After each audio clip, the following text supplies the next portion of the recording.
स्वयं भगवान विष्णु ने बताया सबसे बड़ा दान क्या होता है। आइए जानते हैं इस कथा के माध्यम से। एक बार की बात है, एक बार भगवान श्री हरि विष्णु जी और माता लक्ष्मी जी क्षीर सागर में अपने आसन पर बैठे हुए थे। तब भगवान विष्णु जी ने देखा कि माता लक्ष्मी जी किसी गहरी सोच में हैं। माता लक्ष्मी जी को गहरी सोच में देखकर भगवान विष्णु जी मुस्कुराते हुए बोले, हे देवी, ऐसा प्रतीत होता है कि आज आप किसी गहरे विचार में डूबी हुई हैं। आप निसंकोच होकर अपने प्रश्न पूछिए, हम आपके सभी प्रश्नों का समाधान अवश्य करेंगे। भगवान विष्णु जी की बात सुनकर माता लक्ष्मी ने कहा, हे प्रभु, आज मेरे मन में एक जिज्ञासा उत्पन्न हो रही है। मैं यह जानना चाहती हूँ कि इस दुनिया में सबसे बड़ा दान कौन सा होता है, जिससे पूर्ण पुण्य की प्राप्ति होती है, और बुरे लोगों की पहचान कैसे की जा सकती है। मनुष्य उन लोगों को कैसे पहचान सकते हैं। तब भगवान विष्णु जी ने माता लक्ष्मी से कहा, हे देवी, आपने सचमुच मानव जाति के कल्याण हेतु अति महत्वपूर्ण प्रश्न पूछा है। यह प्रश्न मनुष्य के जीवन में अत्यंत मूल्यवान है, इसलिए मैं आपको आपके इस प्रश्न का उत्तर मैं अवश्य दूंगा एक कथा के माध्यम से। लेकिन आपको इस कथा को शुरू से लेकर अंत तक जरूर सुनना होगा। माता लक्ष्मी जी ने उत्तर दिया, हे प्रभु, मैं आपको वचन देती हूँ कि इस कथा को मैं अवश्य पूरा सुनूंगी और इस कथा का प्रचार समस्त देवलोक में जरूर करूंगी। भगवान श्री हरि विष्णु जी देवी लक्ष्मी से कहते हैं, हे देवी, एक समय की बात है, किसी नगर में एक राजा राज्य करते थे। वह राजा बहुत ही बलशाली और वीर और अत्यंत बुद्धिमान था। इसके साथ ही वह धर्मपरायण और दयालु भी थे। उस राजा की रानी भी बहुत संस्कारी थी, अत्यंत धार्मिक स्वभाव की थी। दोनों पति पत्नी भगवान भोलेनाथ के परम भक्त थे। वे दोनों प्रतिदिन भगवान शिव जी के मंदिर में जाकर उनकी पूजा अर्चना किया करते थे। यह उनका प्रतिदिन का नियम था। वह राजा अपने राज्य को धर्म पूर्वक चला रहे थे। उसके राज्य में कोई भी कमी नहीं थी, बल्कि सारी प्रजा सुख और वैभव से संपन्न थी। इसलिए पूरे नगर में हर तरफ खुशियां ही खुशियां बिखरी रहती थी। वहाँ के जानवर भी एक दूसरे को कोई हानि नहीं पहुँचाते थे। यहाँ तक कि एक ही नदी में शेर और बकरी शांति पूर्वक पानी पिया करते थे। ऐसे ही दिन बीत रहे थे। राजा की उम्र ढलती जा रही थी और उनके विवाह को कई वर्ष बीत चुके थे, लेकिन उस राजा को कोई भी संतान नहीं थी। जबकि राजा इस बात को लेकर अधिक चिंता नहीं किया करते थे। वह निश्चित होकर अपनी प्रजा के सुख दुख का ध्यान किया करते थे और राजा भी उन्हें अत्यधिक प्रेम और सम्मान देती थी। एक दिन की बात है, वह राजा हर रोज की तरह अपनी पत्नी के साथ भगवान भगवान शंकर के मंदिर की ओर जा रहे थे। तभी अचानक उन्होंने देखा कि सामने वाले घर में एक स्त्री झाड़ू लगा रही है। राजा और रानी जब उस स्त्री के घर के पास से गुजरे तो वह स्त्री उन्हें देखते ही अपना चेहरा फेर लेती है, तेजी से घर के अंदर चली जाती है। उस स्त्री का ऐसा व्यवहार देखकर राजा और रानी को बिल्कुल भी अच्छा नहीं लगा। राजा उस समय अपनी रानी के साथ भगवान भोलेनाथ की पूजा करने के लिए मंदिर जा रहे थे, इसलिए उन्होंने उस स्त्री से कुछ नहीं कहा और सीधे मंदिर जाकर भगवान शिव जी की पूजा अर्चना की। पूजा के बाद राजा अपनी रानी के साथ वापस महल लौट आया, लेकिन महल पहुंचने के बाद राजा ने अपनी एक सैनिक को बुलाया और उसे आदेश दिया कि तुम जाओ और नगर के बाहरी क्षेत्र में रहने वाली उस स्त्री को अपने साथ महल ले आओ। ध्यान रखना, तुम उसे कुछ भी मत बताना कि क्यों बुलाया गया है। बस उसे तुम हमारे पास ले आना।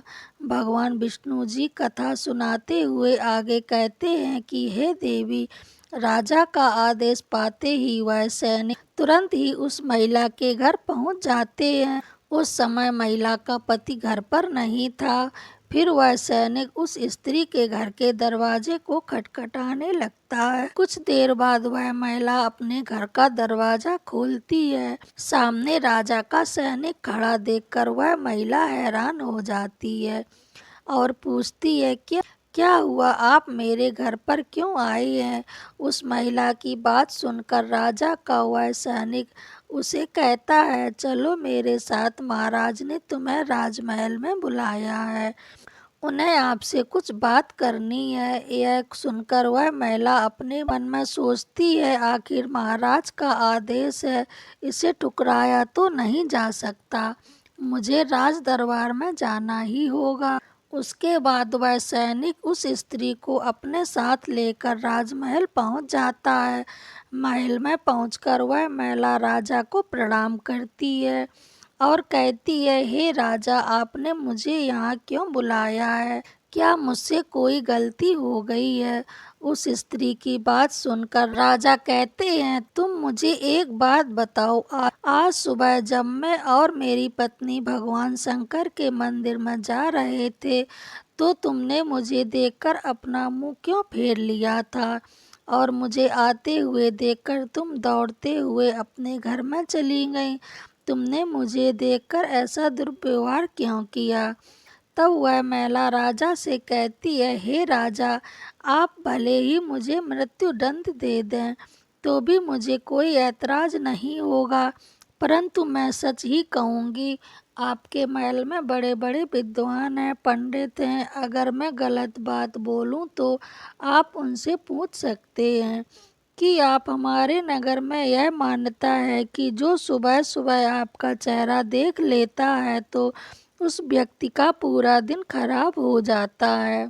अभी तक आपको संतान की प्राप्ति नहीं हुई है, इसी कारण मैंने आपका मुख देखकर अपना मुंह फेर लिया था और अपने घर के अंदर चली गई थी। उस महिला की ऐसी बात सुनकर राजा आश्चर्य में पड़ जाते हैं और वह अपने मन में सोचने लगते हैं कि यह महिला तो बिल्कुल सत्य कह रही है। यदि किसी नगर के राजा को संतान नहीं होती है तो यह उनकी प्रजा के लिए बिल्कुल भी शुभ नहीं माना जाता है। उसके बाद राजा उस महिला को वापस अपने घर जाने की अनुमति दे देते हैं। फिर राजा अपने मन में यह विचार करने लगते हैं कि अब मुझे भगवान शिव जी से मंदिर में जाकर संतान प्राप्ति के लिए यज्ञ करना चाहिए।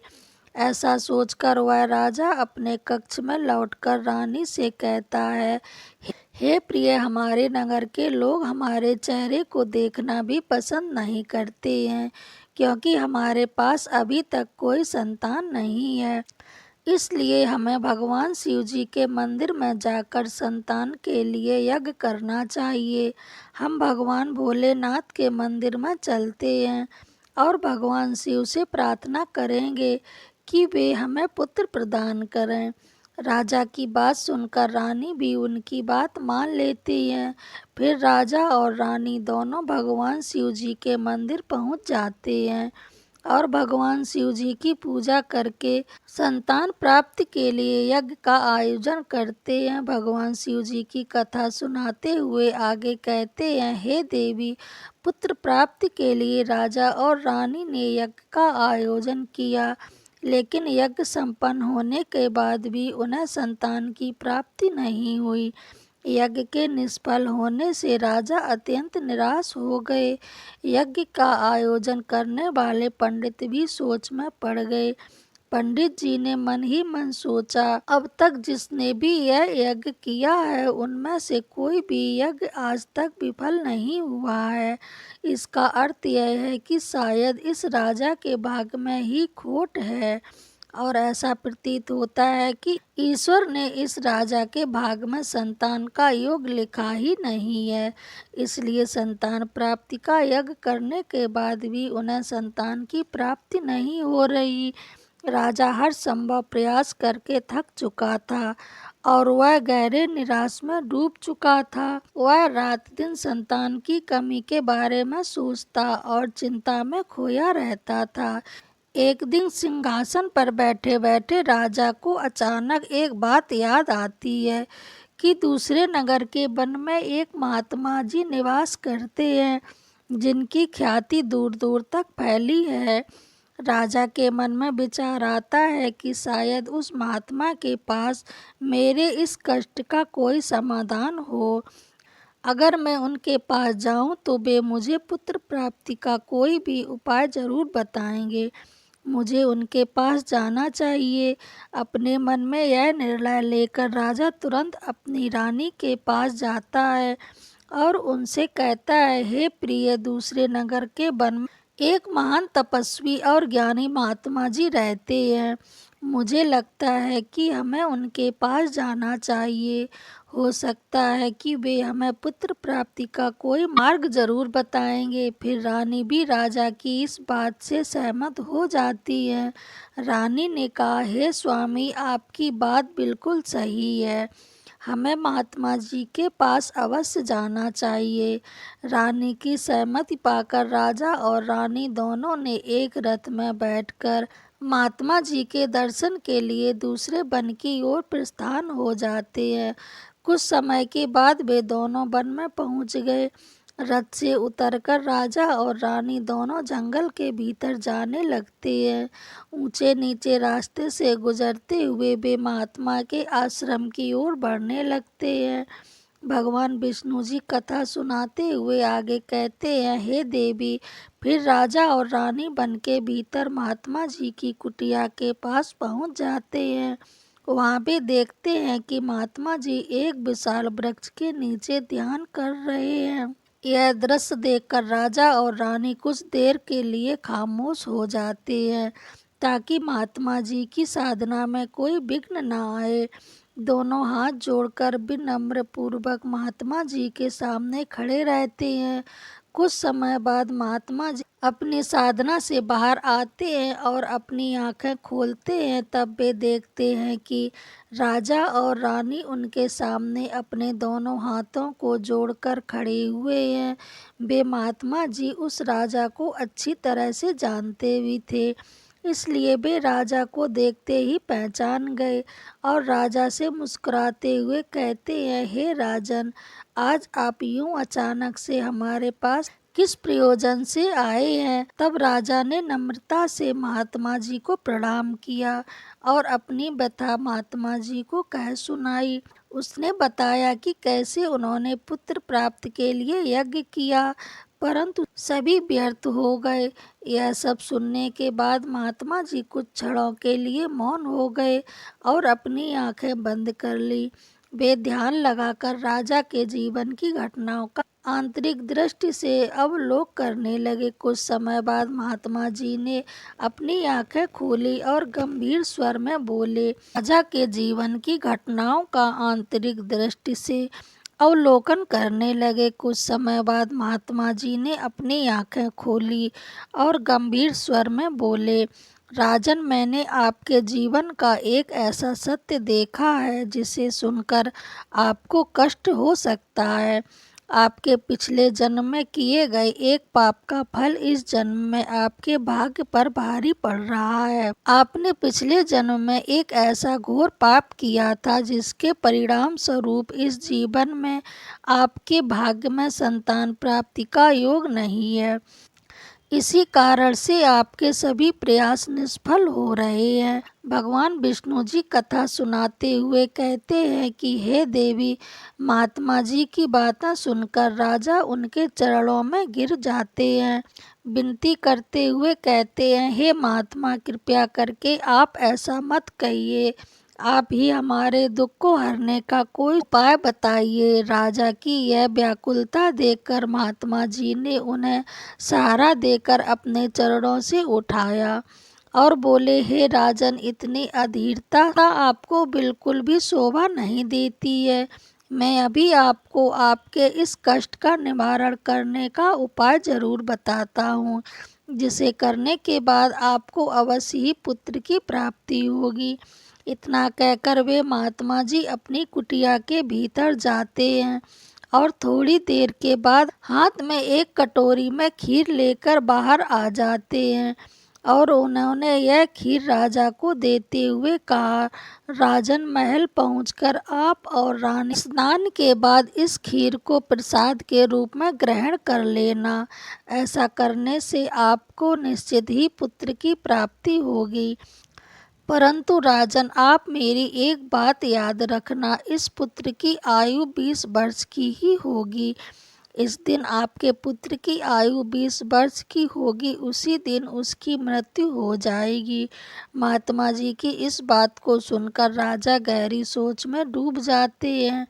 वह अपने मन में सोचने लगते हैं कि चलो 20 वर्ष के लिए ही सही, परंतु इस संतानहीनता का कलंक तो मिट जाएगा, हमें संतान का सुख तो मिलेगा। राजा ने मन ही मन इस बात को स्वीकार कर लिया और महात्मा जी से निवेदन किया, हे महात्मा, आपका आशीर्वाद और मार्गदर्शन स्वीकार है, कृपया करके हमें यह अवसर दें। महात्मा जी ने मुस्कुराते हुए राजा को आशीर्वाद दिया। राजा और रानी ने महात्मा जी को प्रणाम किया, उनके चरण बंदन की और विनम्रता पूर्वक आभार व्यक्त किया। इसके बाद राजा और रानी अपने रथ में बैठकर महल की ओर लौट चले गए। महल पहुंचकर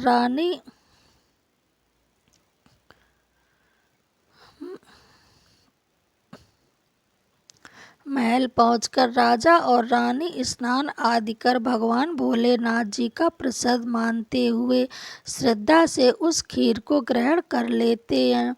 उसके कुछ ही दिनों बाद रानी गर्भवती हो जाती है, जिससे रानी बहुत ही प्रसन्न हो जाती है। जब राजा ने यह शुभ समाचार सुना तो वह भी खुशी से झूम उठा। संतान प्राप्ति का यह सुखद समाचार सुनने के बाद राजा ने महात्मा जी के प्रति अपनी कृतज्ञता प्रकट करने का निश्चय किया। राजा अपने रथ में ढेर सारे फल फूल वस्त्र और अन्य भेंट सामग्री रखकर वन में महात्मा जी की कुटिया की ओर चल पड़े। कुटिया के निकट पहुंचकर राजा ने अपने रथ को रोक दिया और विनम्र भगवान से नीचे उतरकर महात्मा जी के पास पहुंचा। महात्मा जी ध्यान मग्न बैठे थे। राजा ने उसके पास जाकर सभी वस्त्र फल फूल उन्हें समर्पित किए और गहरे आदर के साथ प्रणाम करते हुए कहा, हे महात्मा, आपकी ही कृपा से हमें संतान प्राप्ति का सुख प्राप्त होने जा रहा है, इसलिए आप यह मेरी छोटी सी भेंट कृपया कर स्वीकार करें। महात्मा जी राजा की विनम्रता पूर्वक और कृतज्ञता से अत्यंत प्रसन्न हुए। उन्होंने राजा की भेंट को स्वीकार किया, आशीर्वाद दिया और कहा, राजन, तुम्हारी भक्ति और संकल्प ने ही तुम्हारे जीवन का फल वर्षा दी है, वह अनमोल है। जाओ, तुम्हारी संतान गुणवान और धर्मनिष्ठा होगी। उसके बाद राजा ने महात्मा जी का आशीर्वाद पाकर उनसे विदा ली और अपने रथ में बैठकर वापस अपने महल की ओर चल देते हैं। महल आकर राजा बहुत ही खुशियां मनाते हैं। भगवान विष्णु जी कथा सुनाते हुए कहते हैं, हे देवी, ऐसे ही दिन बीत रहे थे, आखिरकार वह शुभ दिन आ गया जब राजा के यहाँ एक पुत्र का जन्म हुआ। पुत्र के जन्म से महल में खुशियों की बौछार बहने लगी। राजा ने पुत्र प्राप्ति की खुशी में पूरे नगर में उत्सव का आयोजन किया। महल को फूलों और रंग बिरंगे सजावट से सजा दिया। अपने पिता के गुणों का प्रतीक बनते हुए वह बड़ा होने लगा। वह अपने पिता की तरह ही धर्मनिष्ठ, आत्मानुभूति, भक्ति के गुण प्रकट करने लगा, जिससे राजा का हृदय गर्व से भर उठा। शांतनु के गुणों और आचरण को देखकर आश्वस्त थे कि वह एक दिन अपने पिता की तरह महान राजा बनेगा। जैसे जैसे समय बीता, राजा का हृदय गर्व और खुशियों से भरता गया। संतान सुख की प्राप्ति ने उसकी सभी चिंताओं को मानो हर ही लिया था और वह अपने पुत्र में संपूर्ण संसार का आनंद खोजने लगा। वह राजा पुत्र के प्रति अपने स्नेह में इतना डूब गया कि वह यह महत्वपूर्ण बात भी भूल गया कि उसके पुत्र की आयु मात्र 20 वर्ष तक की है। भगवान विष्णु जी कथा सुनाते हुए आगे कहते हैं, हे देवी, फिर एक दिन जब उस राजा को यह बात याद आती है कि उसके पुत्र वर की आयु मात्र 20 वर्ष की ही है, तो वह राजा के पुत्र शांतनु की आयु 15 वर्ष हो चुके थे। वह राजा दिन रात पुत्र के भविष्य को लेकर व्याकुल रहने लगा। इस बीच एक अन्य नगर में एक महापराक्रमी राजा का राज्य था। उस राज्य की एकमात्र पुत्री थी, अपनी सुंदरता और दयालुता के लिए प्रसिद्ध थी। वह देखने में ऐसी लगती थी मानो स्वर्ग की अप्सरा हो, स्वयं धरती पर उतर आई हो। वह बहुत ही दानी स्वभाव की थी, क्योंकि उसके माता पिता ने धर्म और संस्कारों की शिक्षा ली थी, इसलिए उसका हृदय करुणा और उदारता से भरा हुआ था। वह प्रतिदिन सुबह उठकर पक्षियों को दाना डालती और अपने द्वार पर आने वाले साधु संतों भिक्षुकों को सदा ही आदर से भोजन कराती थी। कोई भी भूखा उसके द्वार से खाली हाथ नहीं लौटता था। ऐसे ही दिन बीत रहे थे। उस राजा की पुत्री भी अपने गुणों के साथ साथ बड़ी हो रही थी। एक दिन जब शांतनु के पिता को यह बात पता चली कि दूसरे नगर में एक धीर और पराक्रमी राजा राज्य करते हैं, उसकी पुत्री गुणों की खान है, साथ ही वह अत्यंत सुंदर भी है, तो राजा ने अपने मन में सोचा कि ऐसी धर्मात्मा और तेजस्वी कन्या के साथ अपने पुत्र का विवाह करना उचित रहेगा। मुझे इसी प्रकार की कन्या की तलाश थी जिसके साथ मैंने अपने पुत्र का विवाह कर सकूं और हमारी वंश परंपरा को बनाए रख सकूं। इस विचार के साथ ही राजा ने अपने मन में निर्णय किया कि वह उस राजा से प्रस्ताव रखेगा जिससे वह अपने पुत्र का विवाह उस सुंदर और धार्मिक कन्या के साथ कर सके। भगवान विष्णु जी माता लक्ष्मी से कहते हैं, हे देवी, शांतनु के पिता ने अपने पुत्र के विवाह का प्रस्ताव संदेश वाहन के माध्यम से दूसरे नगर के राजा तक पहुंचा दिया। जब दूसरे नगर के राजा ने यह प्रस्ताव सुना तो उसने अपने मन में विचार किया कि चलो, अब मुझे अपनी पुत्री का विवाह कर देना चाहिए, और मैंने सुना है कि इस राजा के पुत्र की आयु मात्र 20 वर्ष ही है। इस राजा का पुत्र बहुत ही योग्य, पराक्रमी और धर्मपरायण है। भले ही उसकी आयु का भविष्य निश्चित हो, इसलिए अगर उसके यहाँ कोई पुत्र पैदा हो गया तो उसका वंश आगे बढ़ जाएगा, जिससे पुत्री भी अपनी संतान के साथ सुखी रहेगी। इस विचारों को मन में सजाए हुए उस राजा ने शांतनु के विवाह प्रस्ताव को स्वीकार कर लिया। फिर कुछ दिन बाद के भीतर शुभ मुहूर्त से शांतनु का विवाह उस राजकुमारी के साथ कर दिया गया।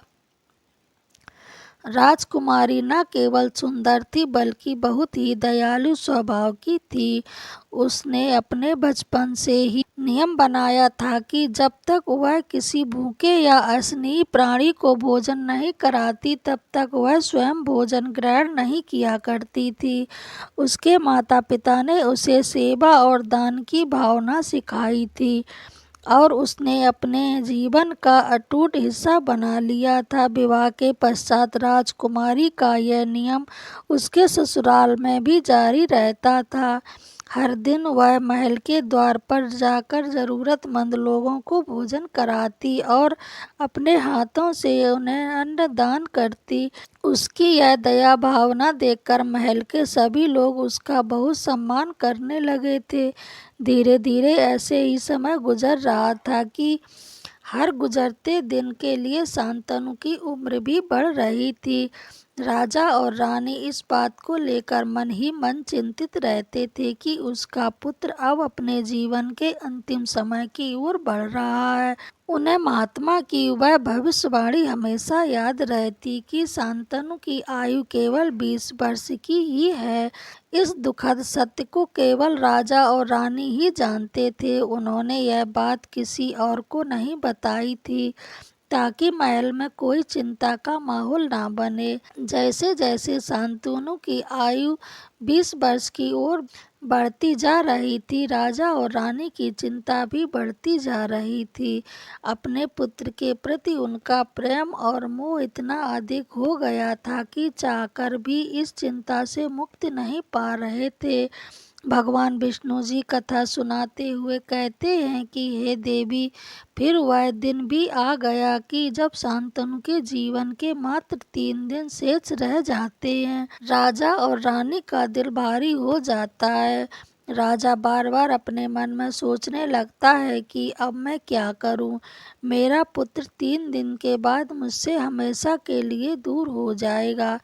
क्या कोई ऐसा उपाय नहीं है जिससे मैं उसे बचा सकूं? रानी भी इस दुख से चिंतित थी और हर पल अपने पुत्र के जीवन की कामना किया करती थी। इसलिए उसके पुत्र मोह ने उन्हें बीमार और कमजोर बना दिया था। दोनों इतने दुखी थे कि अब उन्होंने भोजन करना भी बंद कर दिया था, परंतु अपनी पीड़ा को उन्होंने किसी के सामने प्रकट नहीं किया। वे नहीं चाहते थे कि महल के लोग उनके पुत्र की मृत्यु की बात सुनकर दुखी हों और चिंता में पड़ जाएं। फिर वह अंतिम दिन भी आ गया जिस दिन शांतनु की आयु पूरी होने वाली थी, अर्थात उसकी मृत्यु होनी थी। फिर उस दिन जैसे ही सुबह हुई, राजा और रानी अपनी चिंता और दुख से व्याकुल होकर भगवान भोलेनाथ के मंदिर में बैठकर उनकी पूजा अर्चना में लग गए। वे दोनों भगवान भोलेनाथ से प्रार्थना करते हुए कहने लगे, हे प्रभु, आप तो देवों के भी देव हैं। आप कृपया करके हमें पुत्र की मृत्यु होने के दुख को सहन करने की शक्ति दीजिए। हम जानते हैं कि जो जिसके भाग में लिखा होता है उन्हें कोई बदल नहीं सकता, वह होकर ही रहता है, परंतु हमारे लिए यह समय बहुत ही कठिन है। उधर राजकुमार शांतनु की पत्नी अपने दैनिक धर्म कर्म के कार्यों में लगी हुई थी। हर दिन की तरह वह भूखे गरीबों और निर्धनों को भोजन करा रही थी, पक्षियों को दाना डाल रही थी और जरूरतमंदों की सहायता में लगी थी। उसे अपने पति की आयु के बारे में कुछ भी पता नहीं था, इसलिए वह निश्चित होकर अपने कार्यों में मग्न थी। इसी बीच यमलोक में धर्मराज जी ने देखा कि आज राजकुमार शांतनु की मृत्यु का दिन है, तो उन्होंने तुरंत ही अपने 2 प्रमुख दूतों को बुलाया और उन्हें आदेश दिया कि जाओ, अब कुछ समय के बाद राजकुमार के प्राण उनके शरीर से निकालकर अपने साथ यमलोक ले आओ। परंतु ध्यान रहे कि उसकी मृत्यु एक विशेष कारण से होनी चाहिए। उसकी मृत्यु एक सांड द्वारा उसे पीछे से ठोकर मारने से ही होगी। जब यह सांड राजकुमार शांतनु के पीछे से ठोकर मारेगा तभी उसके प्राण हमारे पास आ सकेंगे। इसके लिए तुम दोनों एक सांड के साथ जाकर उसे राजकुमार शांतनु की मृत्यु के लिए प्रेरित करो। धर्मराज के आदेश अनुसार वे दोनों दूत यमलोक से धरती पर जाने के लिए तत्पर हो गए।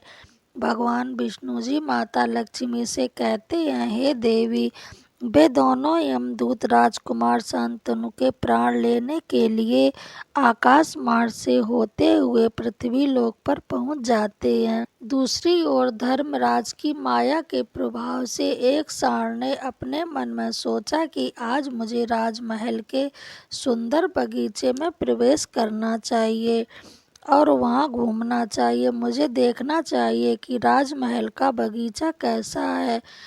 फिर बिना किसी रुकावट के वह सांड धीरे धीरे चलते हुए महल के बगीचे में जा पहुंचा। संयोग से वह बगीचा था कि वहां राजकुमार शांतनु प्रतिदिन टहलने के लिए आते थे।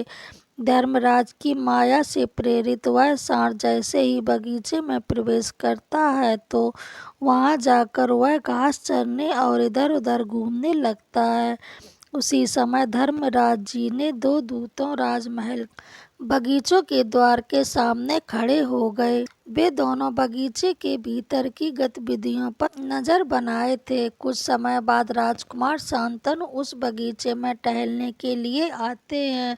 राजकुमार को सांड ने वहां होने का एहसास नहीं था और वह अपने विचारों में खोए हुए बगीचे में टहलने लगते हैं। तब वे दोनों दूतों अपने मन में सोचते हैं, अब बस थोड़ी ही देर में राजकुमार की आयु समाप्त होने का समय निकट आ गया है। हमें इंतजार है उस पल का जब यह सांड राजकुमार को ठोकर मारेगा, तब हम उसके प्राण लेकर यमलोक लौट जाएंगे। जब वे दोनों दूत यह विचार कर रहे थे तभी क्या होता है कि एक अन्य नगर में एक निर्धन ब्राह्मण रहता था। उस ब्राह्मण की एक पुत्री थी जिसका समय रहते उसने विवाह कर दिया था, लेकिन दुर्भाग्य से उसकी बेटी का पति एक दुष्ट प्रगति का व्यक्ति था जो बहुत ही मदिरापान करता था, जुआ खेलता था और पराई स्त्रियों के साथ संबंध बनाता था। यही नहीं, वह अपनी पत्नी को नशे में होकर अक्सर मारता पीटता था और उसे घर से निकाल देता था। उसकी इस आदत के कारण गरीब ब्राह्मण की बेटी बहुत ही दुखी और पीड़ित रहने लगी थी। लेकिन वह गरीब ब्राह्मण की बेटी जब अपने पति के साथ कुछ समय तक रही तब एक दिन वह गर्भवती हो जाती है। इसलिए एक दिन उसके अपने पति की मारपीट से तंग आकर उसे छोड़कर अपने पिता के मायके में आ जाती है। वह आंसुओं से भरी आंखों के साथ अपने पिता से कहती है, पिताजी, आज के बाद मैं अपने पति के साथ नहीं रह सकती क्योंकि वह मुझे रोज मारता पीटता है और बुरी तरह से अपमानित करता है। मैं उसके इस व्यवहार से तंग आकर उसे छोड़कर मायके चली आई हूँ। मुझे क्षमा कर दीजिए, अब मैं अपने मायके में ही रहना चाहती हूँ। उसका पिता अब बहुत ही वृद्ध हो चुका था और वह उसकी कमाई का कोई ठोस साधन नहीं था, जिसके कारण उसे प्रतिदिन नगर के विभिन्न घरों में जाकर भिक्षा मांगनी पड़ती थी ताकि वह किसी प्रकार अपने और अपने परिवार का पेट भर सके। भगवान विष्णु जी कहते हैं, हे देवी, जब उसकी बेटी का गर्भकाल पूरा हुआ तो उसने एक सुंदर पुत्र को जन्म दिया, लेकिन जन्म देने के बाद उसे बहुत तेज भूख लगने लगी। उसे भोजन की आवश्यकता थी। प्रसव के बाद भूख कई गुना बढ़ जाती है, इसलिए वह अपने पिता से भोजन मांगने लगी। दुर्भाग्यवश उसके पिता सुबह से ही भिक्षा के लिए नगर नगर गए हुए थे, परंतु रोज रोज भिक्षा मांगने के कारण उस दिन किसी ने उसे भिक्षा नहीं दी। भगवान विष्णु जी कहते हैं कि हे देवी, भी किसी भी मनुष्य के लिए सबसे बड़ा अभिशाप है और यह उसके अत्यंत सम्मान और अस्तित्व के लिए अत्यंत पीड़ादायक होती है। उधर उस गरीब ब्राह्मण को किसी ने भी भोजन नहीं दिया, इसलिए वह खाली हाथ ही घर वापस लौट आता है। इधर उसकी पुत्री भूख से बहुत ही व्याकुल हो रही थी। जब वृद्ध ब्राह्मण निराश होकर खाली हाथ घर लौटा और उसकी बेटी ने उसे बिना भोजन के आते देखा तो वह दुखी होकर रोते हुए अपने पिता से बोली, पिताजी, अब मुझसे भूख सहन नहीं हो रही है। पूरे 3 दिन बीत चुके हैं और मैंने भोजन का एक भी कण नहीं खाया। अब तो ऐसा लगता है कि भूख के कारण मेरे प्राण ही निकल जाएंगे, लेकिन अगर आपको कुछ भिक्षा में मिला हो तो मुझे खाने को दे दीजिए, नहीं तो मेरे प्राण निकल जाएंगे। तब उसका वृद्ध पिता अपनी बेटी को सांत्वना देते हुए कहता है, पुत्री, मैं कुछ ही देर में लौटूंगा। मैं अब दूसरे नगर में जाऊंगा और वहाँ के राजा के महल के द्वार पर जाकर भिक्षा मांगूंगा। अगर वहाँ से मुझे कुछ भी मिल जाता है तो तुरंत तुम्हारे लिए लेकर आऊंगा।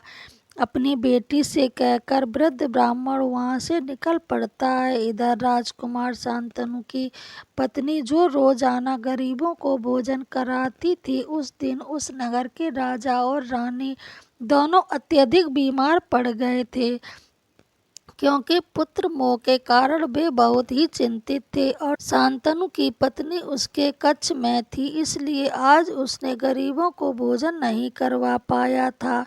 परंतु उसने अपने पति के लिए भोजन बनाया था और भोजन की थाली सजाकर रख दी थी कि जब उसका पति बगीचे से लौटेगा तो वह उसे भोजन कराएगी, क्योंकि उसका पति अपने माता पिता के पास बैठकर उसकी सेवा करके अपने बगीचे में घूमने के लिए गया था। भगवान विष्णु जी कहते हैं कि हे देवी, इधर वह वृद्ध ब्राह्मण राजकुमार के द्वार पर पहुंच जाता है। जब राजकुमार की पत्नी ने उसे देखा तो उसके मन में उस वृद्ध ब्राह्मण के प्रति दया उमड़ आई।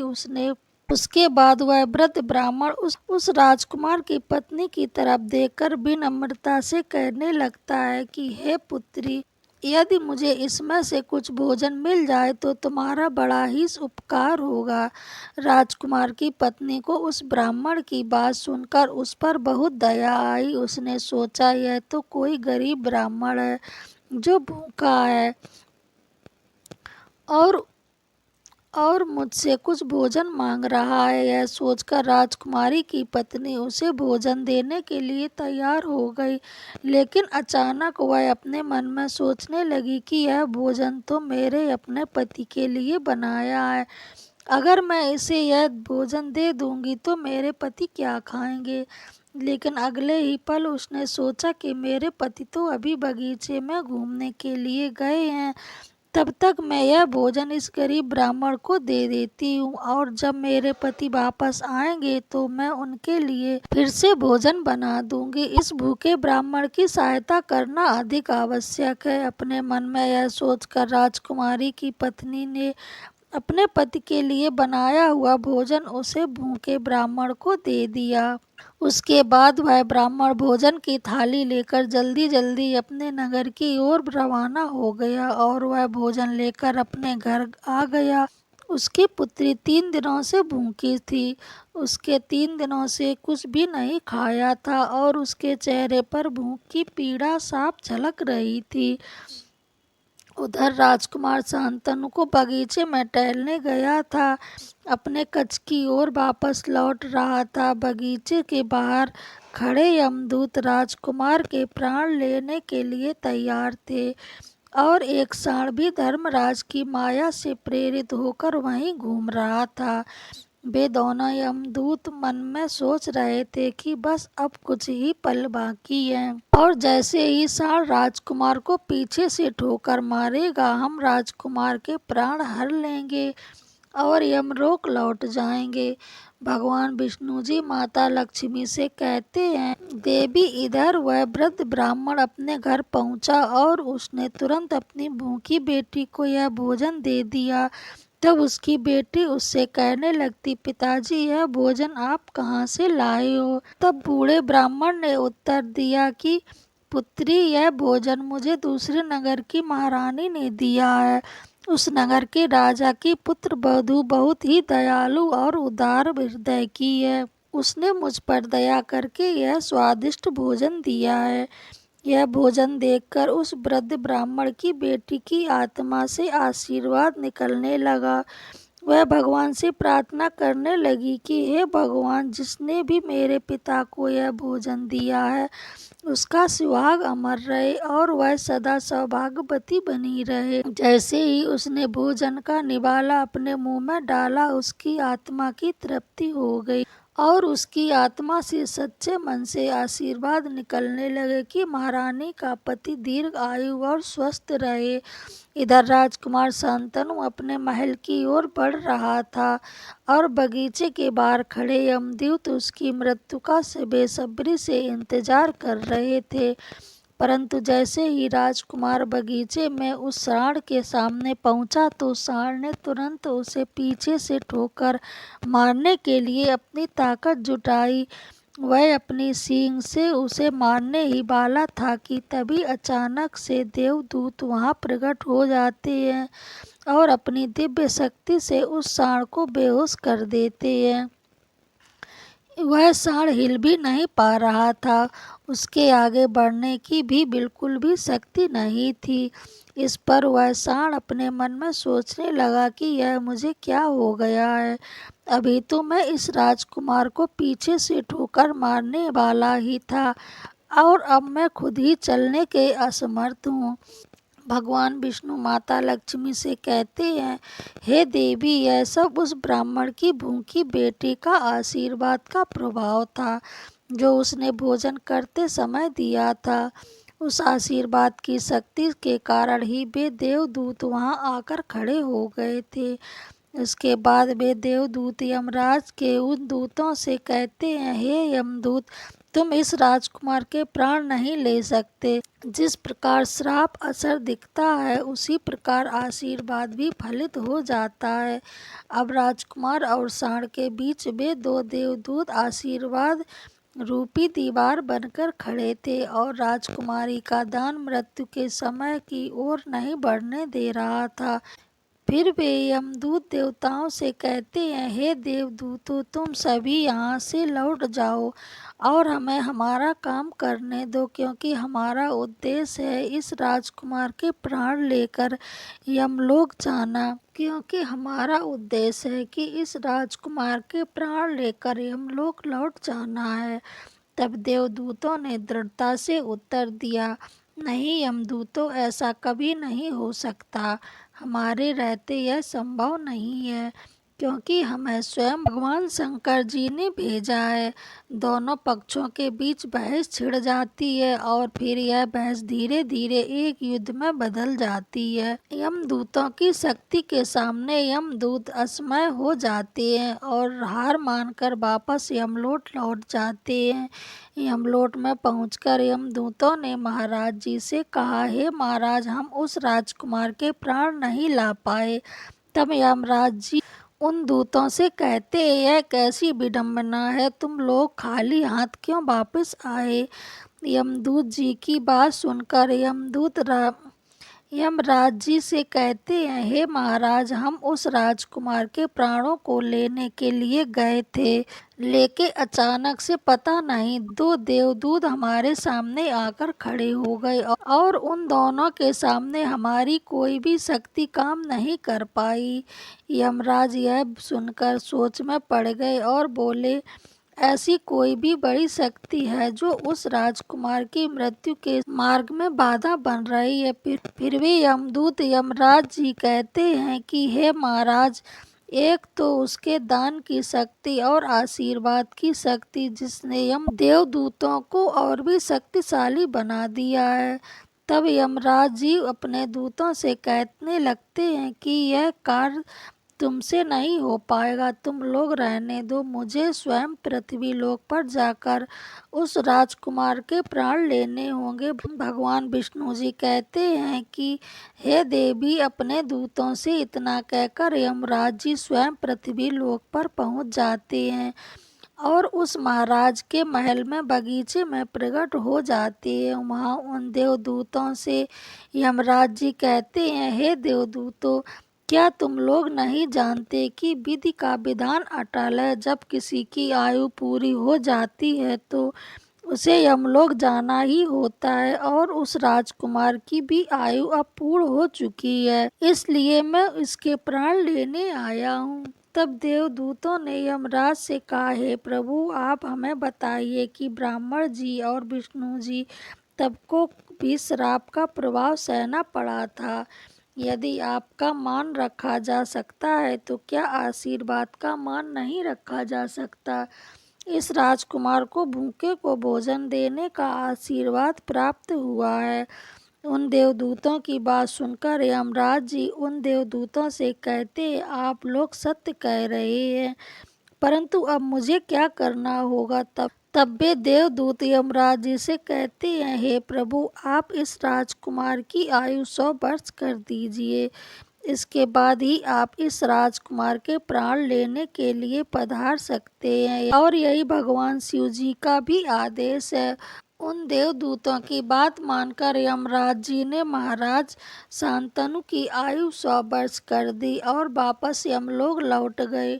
भगवान विष्णु जी कहते हैं, हे देवी, एक भूखे को भोजन देने के पुण्य के कारण उस राजकुमार की मृत्यु टल गई और उसकी आयु भी बढ़ गई। इसी कारण कहा जाता है कि अन्नदान सबसे बड़ा दान है। किसी भूखे को दिया गया अन्न अश्वमेध यज्ञ के फल के बराबर होता है। भगवान विष्णु जी माता लक्ष्मी जी से कहते हैं, हे देवी, अब तो आपके सभी प्रश्नों के उत्तर आपको मिल गए होंगे। तब माता लक्ष्मी जी भगवान श्री हरि से कहती हैं, हे प्रभु, आज आपने मुझे ज्ञान प्रदान किया है और मेरे सभी प्रश्नों के समाधान भी कर दिए हैं। इसलिए मैं आपको विश्वास दिलाती हूँ कि मैं इस कथा का विस्तार समस्त संसार में अवश्य करूँगी। आशा है यह कथा आपको ज़रूर पसंद आई होगी। अगर आपको यह कथा अच्छी लगी हो तो मेरे वीडियो को लाइक, शेयर और मेरे चैनल को सब्सक्राइब ज़रूर करें। इस वीडियो को अपने परिवार और रिश्तेदारों के साथ भी शेयर करें। कमेंट बॉक्स में जय माता दी अवश्य लिखें। राधे राधे।